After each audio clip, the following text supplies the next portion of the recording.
Buenas tardes, mi nombre es Daisy Riaño. Hoy el motivo de hoy pues es muy importante porque pues la clase de hoy es sobre el sistema de audición. Vamos a empezar por la primera pregunta, que es ¿cuál es el neurotransmisor por excelencia en el sistema de recompensa? El neurotransmisor por excelencia del sistema de recompensa es la dopamina. ¿Por qué? Porque es un neurotransmisor inhibitorio derivado en la tirosina. ¿Qué es la tirosina? Es uno de los 20 aminoácidos que forman las proteínas. Este neurotransmisor cerebral se relaciona con las funciones motrices, también tiene relación con las emociones y los sentimientos de placer.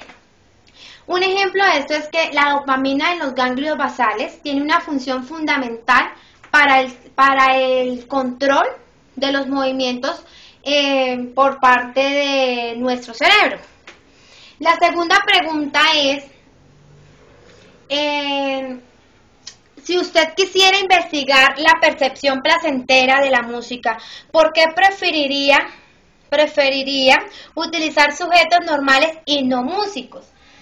Pues porque los músicos detectarían muy bien los sonidos y los sujetos no. En este caso el sujeto o los sujetos darían otros datos más relevantes a los que ya los músicos saben.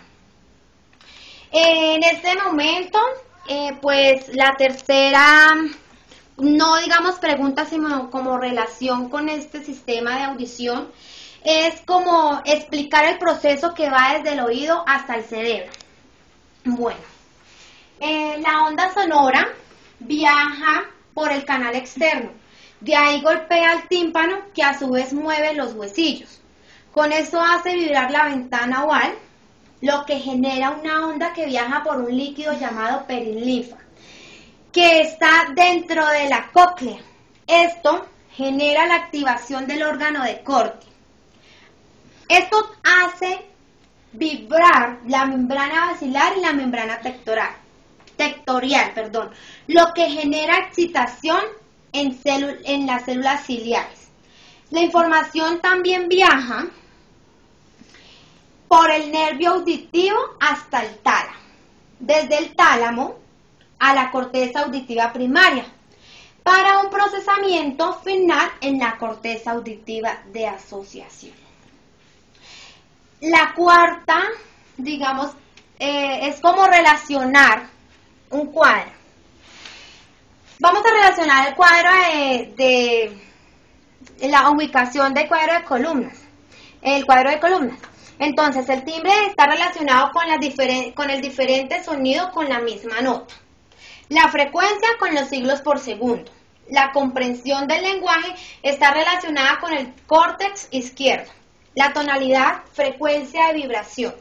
El volumen e intensidad de la onda. El análisis de Fourier, descomposición de ondas complejas.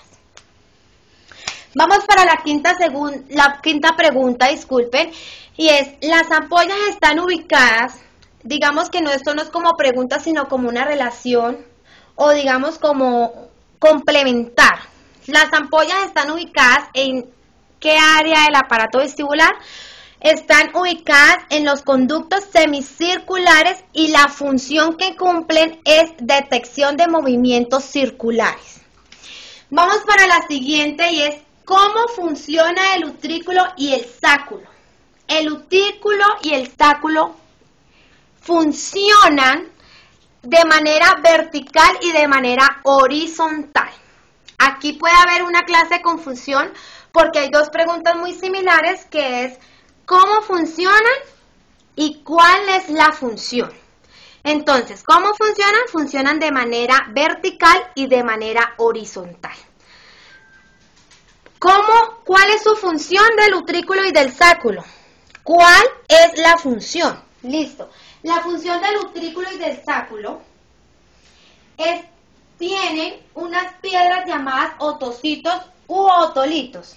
Estas piedras se mueven cuando detectan movimiento, ya sea horizontal o vertical. El movimiento es detectado cuando tocan la pared. ¿Cuál pared? La pared del utrículo y del sáculo.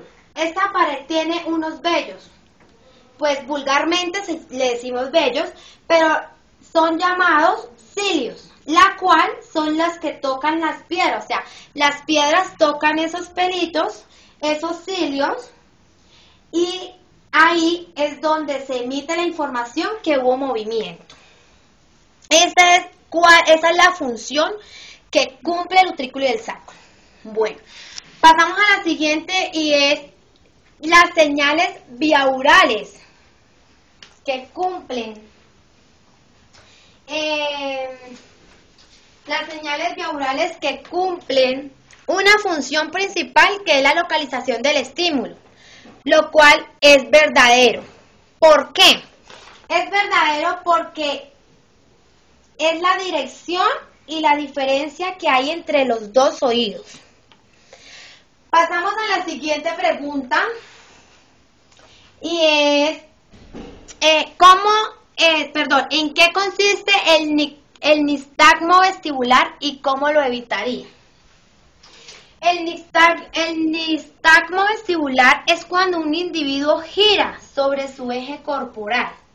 La estimulación resultante de los canales semicirculares crean un patrón de movimiento ocular, rítmico y de reflejos. Al fenómeno que se da cuando una persona... ¿Y cómo evitaría esto? ¿Cómo se evitaría el nistagmo?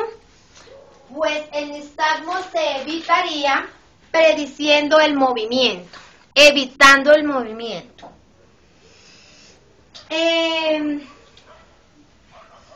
Evitando el movimiento no, prediciéndolo. Al fenómeno que se da cuando una persona está en un vehículo en movimiento y al no percibir movimiento en la escena exterior. Se marea, ¿cómo se le llama? Se le llama cinetosis. Mientras que autovección es cuando se tiene la ilusión de movimiento, cuando se está dentro de un vehículo estático y la escena se mueve, es decir, el bus de al lado. Seguimos, digamos, con el sistema, aquí otro punto del sistema de audición, es el proceso de transducción. Como podemos ver aquí en el dibujo, está el nervio coclear, ganglio coclear, nervio auditivo, membrana vestibular, que es esta, membrana basilar, como la podemos ver ahí muy claro, membrana tectorial, las células falángicas, células ciliadas, las células pilares y la escala timpánica, como lo podemos ver muy claro.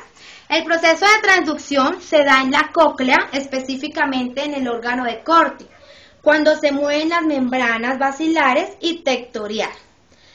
Esto también lleva a mover las células ciliadas haciendo mover las células ciliadas, sí. Cuando estas se mueven, cuando las células ciliadas se mueven, se abren los canales para que entre potasio. Cuando el potasio entra, se mueven las dendritas y esto hace que salga el sonido.